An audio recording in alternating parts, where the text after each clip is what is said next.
Os lábios da sabedoria estão fechados, exceto aos ouvidos do entendimento. Esta frase enigmática abre o conteúdo do livro O Kybalion. Esse livro foi publicado pela primeira vez nos Estados Unidos em 1908. Segundo o texto de apresentação de uma de suas publicações mais recentes, esta é uma das obras esotéricas mais misteriosas e intensamente debatidas dentre todas as que já foram escritas. Esta obra tem como bases duas grandes correntes de sabedoria, a do Egito Antigo e a da Grécia Helenística. De forma específica, ela se baseia na alquimia e no hermetismo. A alquimia tem seu nascimento no Antigo Egito e tem em Tote seu iniciador. Este sábio, com o tempo, passou a ser reverenciado na figura do deus Tote, o conhecido deus egípcio da sabedoria. O mesmo Tote está associado à sabedoria hermética, nascida na Grécia Helenística, e que está condensada no chamado Corpus Hermeticum, cuja autoria é a ele atribuída. Na Grécia Antiga, Tote ficou conhecido como Hermes Trismegisto, o mestre dos mestres, ou 3 vezes grande. As 7 leis ou princípios herméticos, da tradição hermética, e o conceito de transmutação mental, da tradição alquímica, são as duas bases para o entendimento da sabedoria contida nessa obra. Segundo a visão hermética, a mente, quando controlada e utilizada, poderia mudar a vida de uma pessoa e fazê-la ascender, visão que põe em destaque o poder dinâmico e transformador da vontade e da mente. Segundo a visão alquímica, a mente, assim como os metais e os elementos, pode ser transmutada de estado em estado, de grau em grau, de condição em condição, de polo em polo, de vibração em vibração. Nesse sentido, o Kybalion, ao unir essas duas grandes tradições de sabedoria, afirma que a verdadeira transmutação hermética, ou se quisermos, alquímica, é uma arte mental. Acompanhando a didática e a forma como os 7 princípios herméticos aparecem no Kybalion, nós os apresentaremos um separado do outro. Entretanto, alertamos para o fato de que esses 7 princípios devem ser entendidos como um todo, como algo uno. Um bom exercício de leitura e entendimento é buscar enxergar a unidade na aparente multiplicidade desses princípios. Uma boa chave de leitura para entender a sabedoria de O Kybalion é perceber que a. Pelo hermetismo, podemos entender o significado de cada um dos 7 princípios, de como eles, em conjunto, regem os planos do universo material, mental e espiritual nos quais estamos inseridos. E b. Pela alquimia, iniciar e trilhar um caminho que nos permite alcançar a verdadeira transmutação, a transmutação mental. Assim sendo, sigamos a sabedoria escrita no frontispício do antigo templo de Delfos, que afirmava: conhece-te a ti mesmo e conhecerás todo o universo e os deuses, porque, se o que procuras não achares primeiro dentro de ti, não acharás em lugar algum. Sigamos em busca de nós mesmos, enxergando e reconhecendo em nós esses princípios, para que possamos começar a trilhar um caminho que nos permita conhecer e entender a fonte criadora, o todo, de onde tudo deriva e para onde tudo retorna.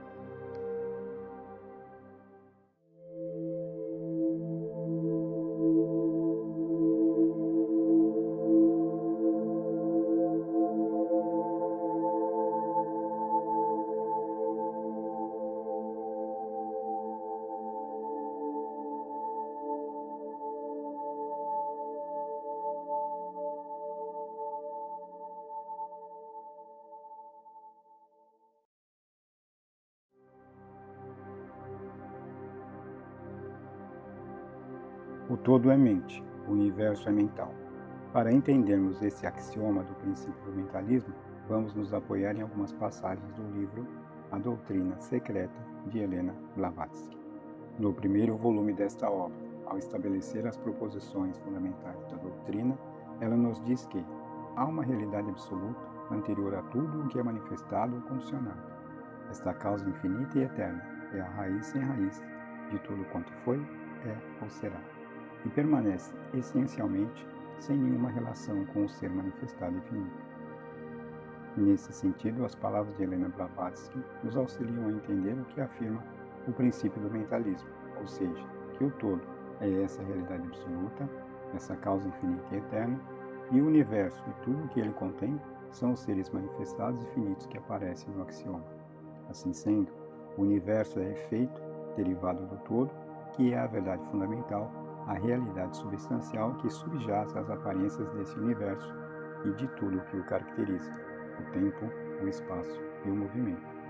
Uma consulta ao dicionário nos permite definir a palavra mental como aquilo que tem lugar, que se realiza no pensamento, que se processa na mente, no intelecto.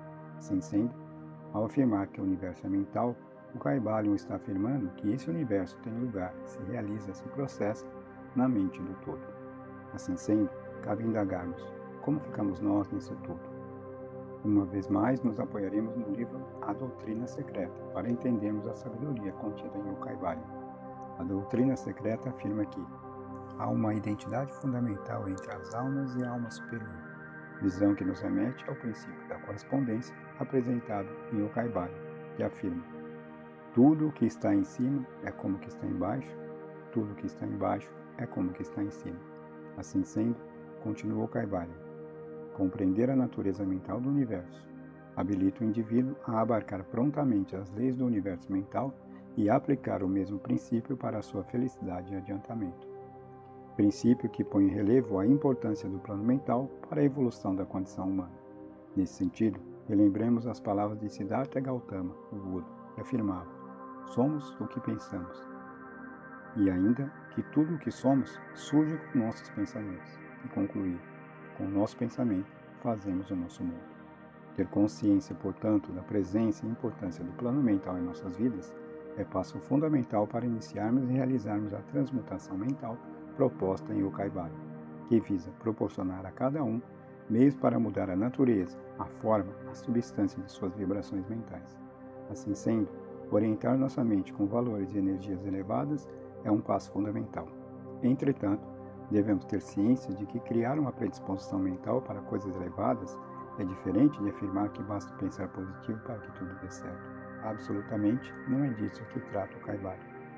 Precisamos ter ciência de que a transmutação mental é um processo lento que necessita de paciência, constância e força de vontade para poder ser realizado, pois, para usarmos uma metáfora, nossa mente é como um cavalo selvagem, difícil de ser domado.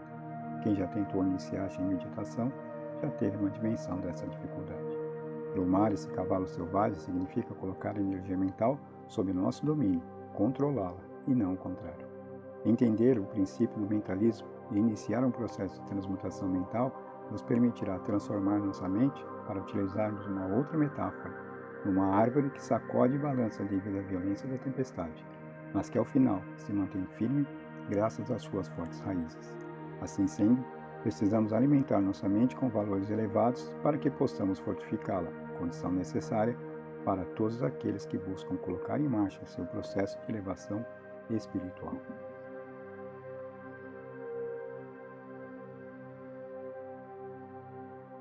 O que está em cima é como o que está embaixo, e o que está embaixo é como o que está em cima. Este axioma hermético do princípio da correspondência nos revela que por trás da multiplicidade das coisas que percebemos, tanto em cima quanto embaixo, subjaz a unidade que as coloca em correspondência. Uma consulta ao dicionário nos permite definir a palavra correspondência como o ato ou efeito de apresentar relação com outra coisa. Por sua vez, a palavra relação significa uma consideração que resulta da comparação de dois ou mais objetos. Portanto, estabelecemos uma correspondência quando procuramos os vínculos que unem dois ou mais elementos. Assim sendo, a sabedoria contida no princípio da correspondência nos orienta para que tenhamos um olhar atento para perceber os vínculos entre as coisas. Retornemos agora ao exemplo anteriormente citado da galáxia e da concha do caramujo. A galáxia e a concha estão unidos um ao outro, pois existem vários aspectos que os põem em correspondência. Atentemos para um deles, a saber, a questão da forma espiralada propiciada pelo movimento espiral, um dos movimentos que organiza a matéria e lhe dá forma, e ainda o fato de que esse movimento espiral inicia-se a partir de um centro, a partir do qual a matéria, nesses exemplos e em outros tantos da natureza, assume uma forma específica. O princípio da correspondência nos ensina que se tivermos um olhar atento ao que nos circunda, podemos aprender com o que está próximo de nós uma sabedoria que nos revelará o funcionamento do universo, uma vez que tudo o que está em cima é análogo ao que está embaixo. Relembrando a passagem já citada da doutrina secreta, que afirma a existência de uma identidade fundamental entre as almas e a alma superior, iremos perceber que há uma essência que nos identifica, que nos coloca em correspondência com tudo, uma vez que cada um de nós é uma centelha emanada da realidade suprema, centelha que é o centro ao redor do qual, seja individualmente ou coletivamente, vamos nos movendo pelo universo em busca do caminho que nos permite retornar a essa realidade suprema. Portanto, ao vivermos as experiências nos planos físico, mental e espiritual, estamos construindo e trilhando um caminho que nos unificará com a realidade suprema. Toda caminhada começa com o primeiro passo. Nesse caso, esse passo é, em verdade, o reconhecimento de que a realidade suprema está dentro e não fora de nós.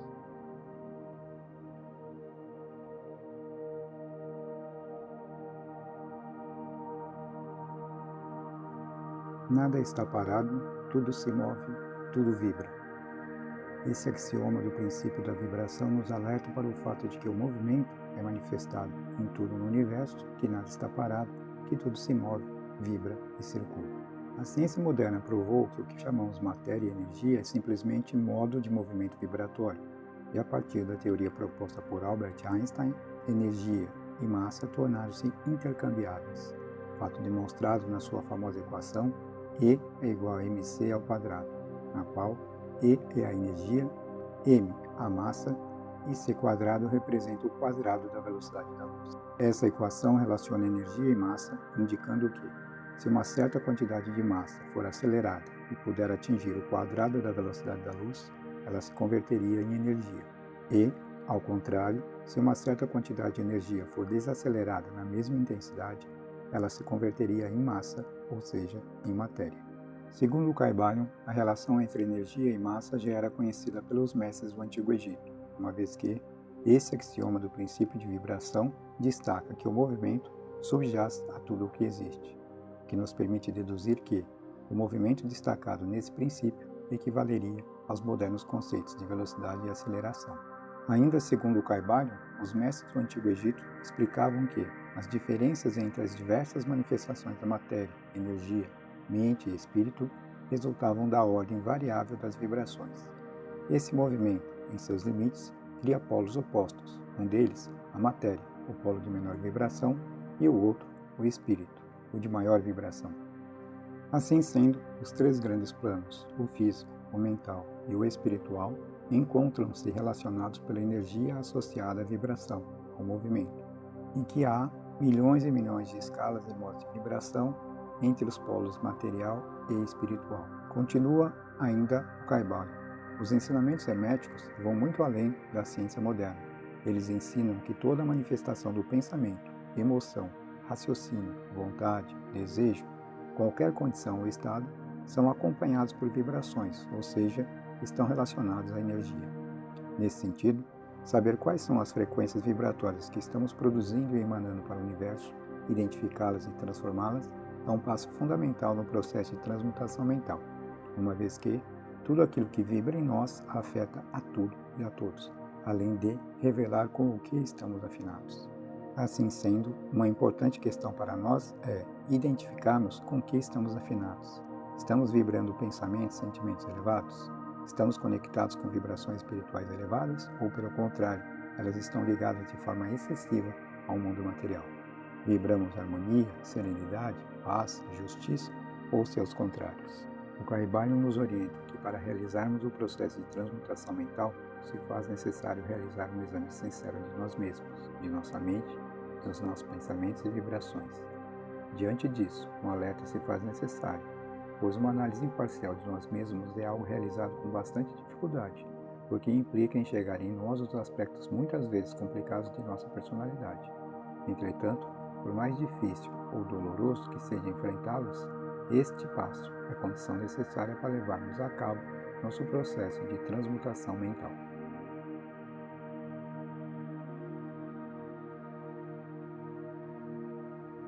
Tudo é duplo, tudo tem dois polos, tudo tem seu par de opostos. Os opostos são idênticos em natureza, mas diferentes em grau. Os extremos se tocam. A verdade contida nesse axioma do princípio da polaridade acompanha o ser humano e sua história há séculos. Seu conteúdo retorna de tempos em tempos, mesmo que palavras diferentes sejam usadas para expressá-lo. Nesse sentido, atentemos para o belíssimo pensamento da escritora Lígia Fagundes Telles, falecida recentemente, no qual ela nos diz que a beleza não está nem na luz da manhã, nem na sombra da noite, está no crepúsculo, nesse meio tom, nessa incerteza. Comparemos por alguns momentos o axioma hermético e o pensamento de Lígia. A luz e a noite são polos opostos. Eles são idênticos em natureza, mas diferentes em grau, uma vez que a natureza, a essência desses polos está na luz, cuja gradação vai constituindo o que chamamos dia e noite. Essa gradação, ao longo do dia, é tão sutil que acabamos por não percebê-la. Entretanto, Lígia chama a atenção para um momento específico, o crepúsculo, o meio tom, o momento da incerteza, e destaca que esse momento é o de maior beleza. Voltemos para o Caibalion. Ele nos diz, para exemplificar o axioma, que calor e frio, ainda que sejam opostos, são a mesma coisa, e a diferença que há entre eles consiste simplesmente na variação de graus dessa mesma coisa, pois calor e frio nada mais são que polos opostos criados pela variedade e ordem de vibração. Com essa verdade, unimos o princípio da polaridade ao princípio de vibração, apresentado anteriormente, uma vez que a vibração produz um movimento responsável pela existência de polos e, ao mesmo tempo, por todos os graus que os mantêm separados, por que não dizer unidos. Segundo o Caibalion, entender o princípio da polaridade, ou seja, o modo pelo qual esse princípio funciona, e associar esta sabedoria ao funcionamento do plano mental é fator fundamental para levar a cabo a transmutação mental ou alquimia mental. Para isso, voltemos uma vez mais ao pensamento de Lígia Fagundes, para entender o porquê dela nos dizer que a beleza não está nem na luz da manhã, nem na sombra da noite, e sim em contraste no meio tom, no crepúsculo. O que é o crepúsculo? Ele é o caminho do meio, o meio termo entre os opostos, por isso ele é belo, uma vez que nos remete à ideia de equilíbrio, de harmonia, do justo meio. Assim sendo, devemos procurar encontrar esse justo meio em termos mentais e perceber que os seres humanos evoluem física, mental e espiritualmente neste mundo polarizado no qual estamos. Esse mundo polarizado é a nossa escola para que aprendamos que entre o branco e o preto há uma gama infinita de cinzas das mais variadas matizes, conforme estamos mais perto de um polo ou de outro. Buscar o caminho do meio significa, portanto, buscar situar-se numa posição harmônica entre os polos. Por fim, para que tenhamos uma visão mais real do processo de transmutação mental que devemos buscar e da importância do caminho do meio, vamos nos utilizar uma vez mais de uma metáfora, qual seja, a de alguém andando numa corda bamba, para exemplificar a dificuldade de se manter neste caminho do meio, pois o equilíbrio necessário para a travessia é sempre dinâmico, ou seja, estamos sempre bambeando a cada passo que damos ao seguir adiante. E não é isso, justamente, que torna a travessia tão desafiadora e bela? E por que não dizer, não é isso que torna a vida bela e a faz valer a pena? Obrigado por assistir e não nos esqueçamos, nada é mais real do que o amor. Muita paz, muita luz e nos reencontramos no próximo vídeo.